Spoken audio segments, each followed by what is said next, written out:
Hey guys, Mark Holmes here, and as always, I want to thank you all for watching, commenting, subscribing, and being part of the Joe Boo Sports Report. Without you guys, without you guys, this literally does not work. Damn. You know,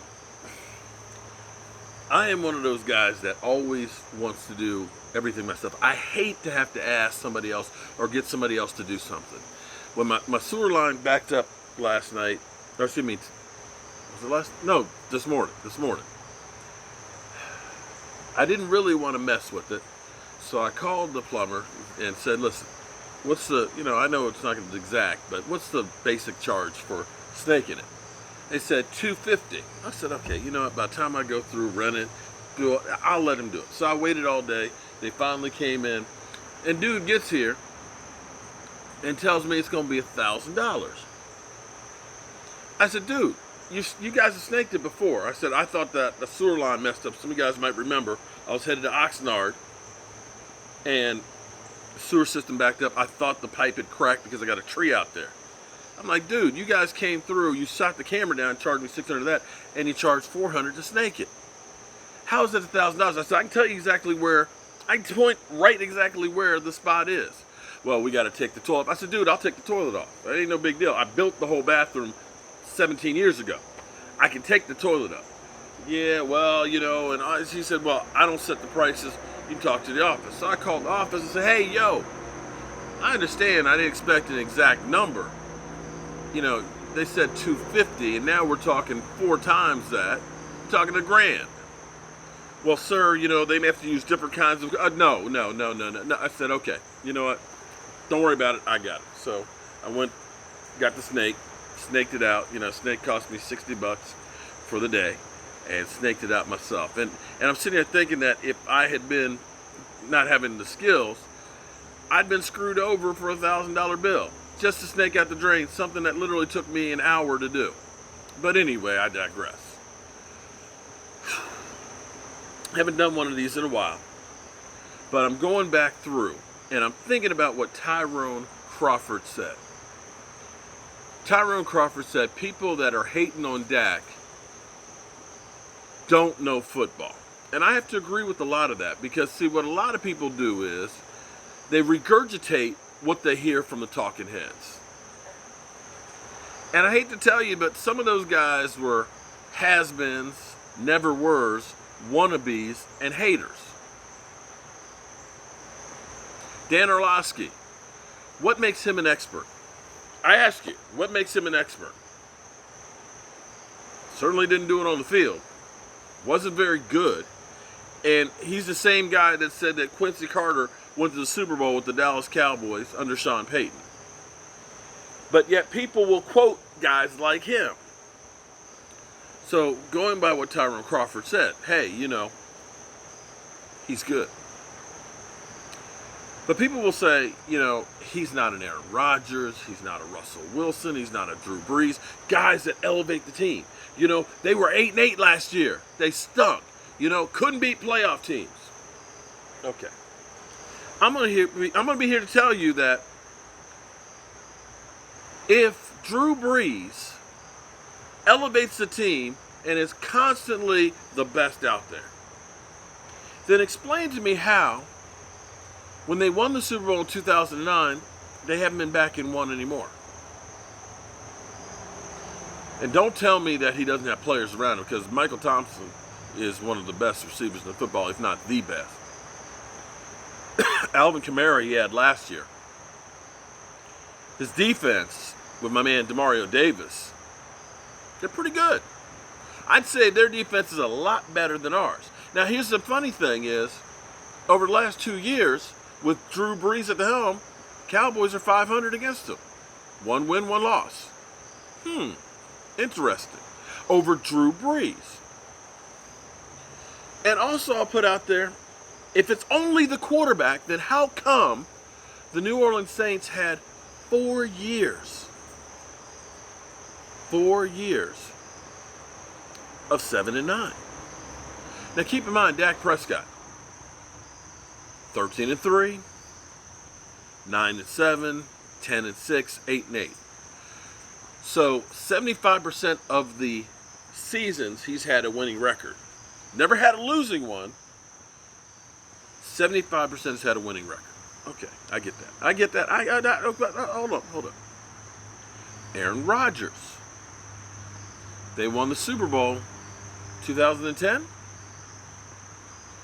Dak Prescott's not Aaron Rodgers. Okay. Aaron Rodgers hasn't had as many losing seasons as Dak Prescott. But do you know Aaron Rodgers, they had a pretty good defense when they won the Super Bowl. I want to say that they were second in scoring defense. Since he hasn't had that defense, Aaron Rodgers hasn't been anywhere close to the Super Bowl. Yeah, they beat the Cowboys twice in the playoffs. I'll give you that. But if your be-all, end-all argument is, great quarterbacks are going to get you Super Bowl. These two guys, two of the best, in their whole careers, and Drew Brees is 42. 42. He's been to one Super Bowl. Russell Wilson. Here's the one that's really interesting, because we always say, well, Dak's not like Russell Wilson.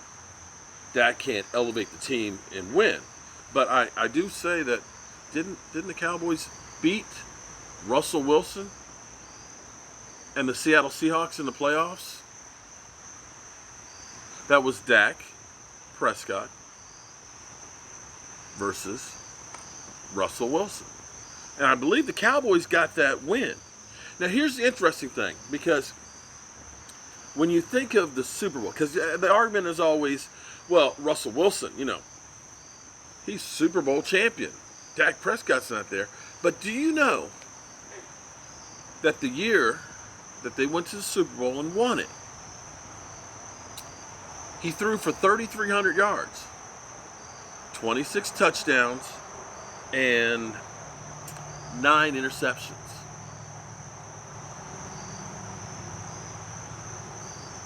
That's it. They had beast mode, great running attack, and they had a defense that was number one in scoring defense, as well as taking the football away. Now I'm going to ask you this.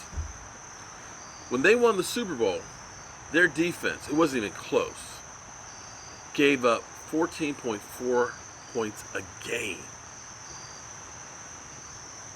That's it.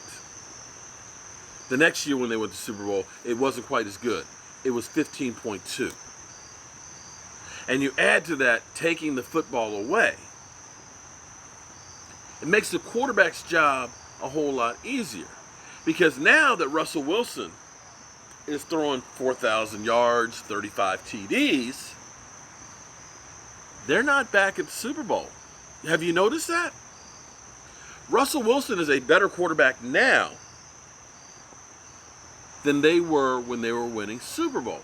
How could that be? If the whole argument is a great quarterback will elevate your team and get you to the Super Bowl. There's no disputing that Russell Wilson is one of the best quarterbacks in football. Yet,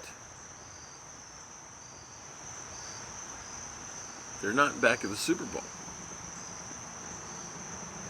So if that is the case, if Aaron Rodgers, when they won the Super Bowl, had a great scoring defense, if Russell Wilson, the 2 Super Bowls he went, they had the best defense by far. Now these guys without those defenses, who we claim that can elevate the teams, that are head and shoulders better than Dak Prescott, aren't making it to the Super Bowl and winning it now. Then explain to me then the difference. I say it's not just the quarterback. Quarterback's got to do his job. Quarterback can't lose the games for you. Quarterback's got to be able to make sure he can get the ball and move the ball and everything else. I get that. But that is not the be-all, end-all of winning football. As great as Troy Aikman was, he had the numero uno defense. He had playmakers all around him. Best offensive line in football. Roger Staubach with Drew Pearson, who should be in the Hall of Fame this year.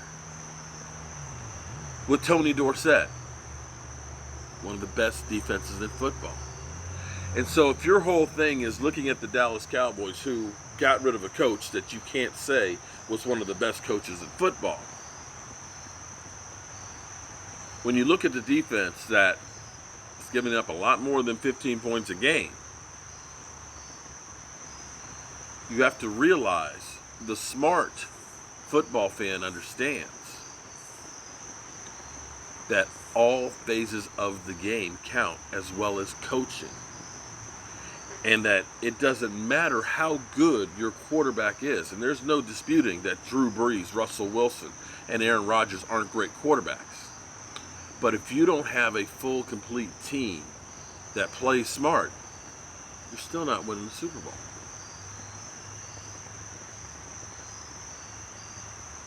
That's the bottom line. So, I'm sure I'll be hearing from plenty of the haters. The Dak haters will be telling me that I'm an idiot, I don't know anything about football, and yada, yada, yada. And that's fine. That's fine. You can waste your breath hating on me. That's fine with me. I appreciate it. But I'm going to keep doing what I'm doing. So I'll be back later on to do my fireside chat. I'm just a little bit behind because, well, I've been dealing with some shit. I'm Mark Holmes, and I appreciate you guys. I'll be back. See? It's not even that dark out here yet.